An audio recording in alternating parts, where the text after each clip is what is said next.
নমস্কার। তোমরা প্রত্যেকে জানো গতকাল কিন্তু সিআইএসএফ ফায়ারম্যান কিন্তু ভ্যাকান্সি নোটিফিকেশন প্রকাশিত হয়েছে। তো এর যে শূন্যপদটা এটা কিন্তু স্টেট ওয়াইজ হয়ে থাকে। তো আমরা জেনে নেব লাস্ট ইয়ার অর্থাৎ বিগত বছরে সিআইএসএফ ফায়ারম্যান ওয়েস্ট বেঙ্গলের ক্ষেত্রে কত কাট অফ গিয়েছিল। ঠিক আছে, ভ্যাকান্সি কম সত্ত্বেও কাট অফ অনেক কম। ইন ডিটেলসে সমস্ত কিছু আলোচনা করব। তো ভিডিওটি তোমরা অবশ্যই শেষ পর্যন্ত দেখার চেষ্টা করবে। ঠিক আছে, তো প্রথমত আমি তোমাদের ভ্যাকান্সি ডিটেলসটা একটু আলোচনা করব। দেখো, সিএসএফ ফায়ারম্যান 2022-এ যে তোমাদের ফর্ম ফিল আপ শুরু হয়েছিল, ঠিক আছে, তো সেক্ষেত্রে প্রাথমিক যে ভ্যাকান্সি যখন ফার্স্ট নোটিফিকেশন প্রকাশিত হয়েছিল তখন টোটাল শূন্যপদ ছিল ওয়েস্ট বেঙ্গল এই স্টেটের ক্ষেত্রে শুধুমাত্র 51টি। এখানে তোমরা ক্যাটাগরি ওয়াইজ শূন্যপদ দেখতে পাচ্ছ। ঠিক আছে, এরপর এই শূন্যপদটা যে 51টা ইনিশিয়াল যে ভ্যাকান্সি এসেছিল একদম প্রথমে, সেটা কিন্তু পরবর্তীকালে রিভাইসড হয় অর্থাৎ পরিবর্তিত হয়। অর্থাৎ সেক্ষেত্রে 51 থেকে এই শূন্যপদটা বেড়ে হয়ে দাঁড়িয়েছে হচ্ছে 77 এবং ক্যাটাগরি ভিত্তিক কত শূন্যপদ ডিটেলস এখানে সুন্দর করে আলোচনা করে দেওয়া রয়েছে। এবার আমরা দেখে নেব হচ্ছে সিআইএসএফ ফায়ারম্যান 2024 ওয়েস্ট বেঙ্গলের ক্ষেত্রে কত শূন্যপদ রয়েছে। তো টোটাল শূন্যপদ এবছর রয়েছে 49টি। নোটিফিকেশনে কিন্তু স্পষ্টরূপে বলা আছে যে ভ্যাকান্সি ইনক্রিজ অথবা ডিক্রিজ হতে পারে। আমরা এর আগেও দেখেছি যে এর আগে যে ভ্যাকান্সি এসেছিল সেক্ষেত্রে ভ্যাকান্সি কিন্তু ইনক্রিজ হয়েছে। টোটাল শূন্যপদ রয়েছে 49টি এবছর। ইউআরদের 20টি, ইডব্লিউএস এর 5টি, এসসিদের 11টি, এসটিদের 2টি এবং ওবিসিদের 11টি। ঠিক আছে, শূন্যপদ তো খুবই কম লাগছে। তো মনে মনে একটা প্রশ্ন জাগে যে কাট অফ মানে অনেকটা যায়। ঠিক আছে, সেটাও তোমাদের সাথে আলোচনা করব। দেখো, নিয়োগ পদ্ধতি 2022 সালের নোটিফিকেশন অনুযায়ী নিয়োগ পদ্ধতির যে রুলসটা ছিল, প্রথমে পিইটি পিএসটি, তারপর রিটেন এক্সাম, তারপর ডকুমেন্ট ভেরিফিকেশন, তারপর ডিএমই অর্থাৎ ডিটেল মেডিকেল এক্সামিনেশন অথবা রিভিউ মেডিকেল এক্সামিনেশন। কিন্তু 2024-এর নোটিফিকেশন অনুযায়ী প্রথমে পিইটি পিএসটি, তারপর ডিভি, তারপর রিটেন এক্সাম এবং সর্বশেষে ডিটেল মেডিকেল এক্সামিনেশন কিংবা রিভিউ মেডিকেল এক্সামিনেশন। এবার আমরা যদি একটু কাট অফটা একটু ভালো করে দেখে নিই, তোমাদের সামনে সেই কাট অফটা কিন্তু আমি নিয়ে এসেছি। ঠিক আছে, দেখো CISF fireman 2022 west Bengal cut off. এখানে ক্যাটাগরি কি রয়েছে, UR, EWS, SC, ST, OBC এবং এই পাশে রয়েছে হচ্ছে কাট অফ।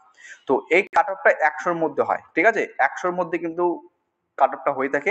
ইউআরদের ক্ষেত্রে 79 অর্থাৎ 79, ইডব্লিউএস এর ক্ষেত্রে 63.39, এসসিদের ক্ষেত্রে 70.84, এসটিদের ক্ষেত্রে 73 এবং ওবিসির ক্ষেত্রে গিয়েছে 74.03। ঠিক আছে, তো এইটা হচ্ছে তোমাদের হচ্ছে কাট অফ। তো দেখে নিলে কাট অফটা কেমন যায়।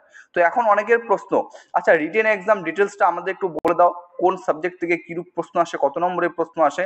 তো রিটেন এক্সাম ডিটেলস যদি তুমি এখানে দেখতে চাও, জিআই এবং রিজনিং থেকে 25টি কোশ্চেন আসবে 25 নম্বর, জিকে এবং জেনারেল সায়েন্স থেকে 25টি কোশ্চেন থাকবে 25 নম্বর, ম্যাথামেটিক্স থেকে 25টি কোশ্চেন 25 নম্বর, ইংলিশ অথবা হিন্দি থেকে 25টি কোশ্চেন 25 নম্বর। টোটাল মার্কস থাকবে তোমাদের 100, টাইম থাকবে 2 ঘন্টা অর্থাৎ 120 মিনিট। এক্ষেত্রে কিন্তু কোনো নেগেটিভ মার্কিং নেই। নেগেটিভ মার্কিং নেই দেখি কিন্তু কাট অফটাই প্রয়োজনের তুলনায় অনেকটা বেশি যায়। নেগেটিভ মার্কিং থাকলে কিন্তু এতটা কাট অফ যেত না। ঠিক আছে, তারপর যেটা এখানে বলেছে দেখতে পাচ্ছ আশা করছি প্রত্যেকেই, এবং রিটেন এক্সাম কোয়ালিফিকেশন মার্কস কিন্তু রয়েছে।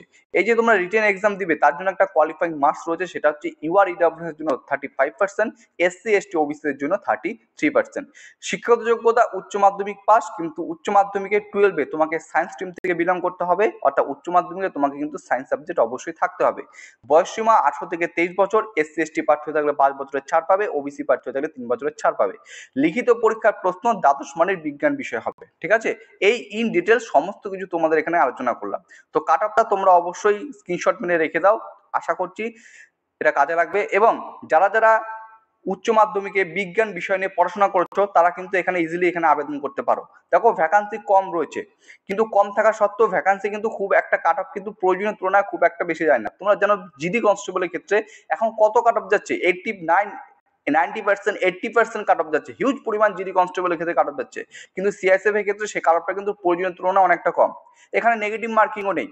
ঠিক আছে, এখানে নেগেটিভ মার্কিং নেই, ভ্যাকান্সি সংখ্যা খুবই কম, শুধু উচ্চ মাধ্যমিকের সায়েন্স স্ট্রিম থেকে তোমাকে বিলং করতে হবে। অর্থাৎ তোমরা যারা পশ্চিমবঙ্গের প্রার্থী রয়েছে, যারা উচ্চ মাধ্যমিকের সায়েন্স স্ট্রিম রয়েছে বা তোমাদের থেকে থাকে, তাহলে তোমরা কিন্তু এখানে অবশ্যই আবেদন করতে পারবে। ঠিক আছে, এবং পিইটি পিএসটিটা তোমাদের বলে দিচ্ছি যে একদম জিডি কনস্টেবলের মতো 5 কিলোমিটার রান করতে হবে 24 মিনিটে। এর পাশাপাশি হাইট 170 সেন্টিমিটার তোমাকে কিন্তু হতে হবে। ঠিক আছে, আর এই শূন্যপদটা কিন্তু শুধুমাত্র পুরুষদের জন্য, কোনো মহিলা প্রার্থী কিন্তু এখানে আবেদন করতে পারবে না। তো আশা করছি ইন ডিটেলসে তোমাদের জানিয়ে দিলাম। প্রত্যেকের টেলিগ্রাম চ্যানেলে যুক্ত হয়ে যাবে, কারণ সেখানে কিন্তু লেটেস্ট আপডেট সর্বপ্রথম কিন্তু তুলে ধরা হয়। চলো ভিডিওটি এখানে শেষ করছি, সবাই সুস্থ ভালো থাকবে, জয় হিন্দ।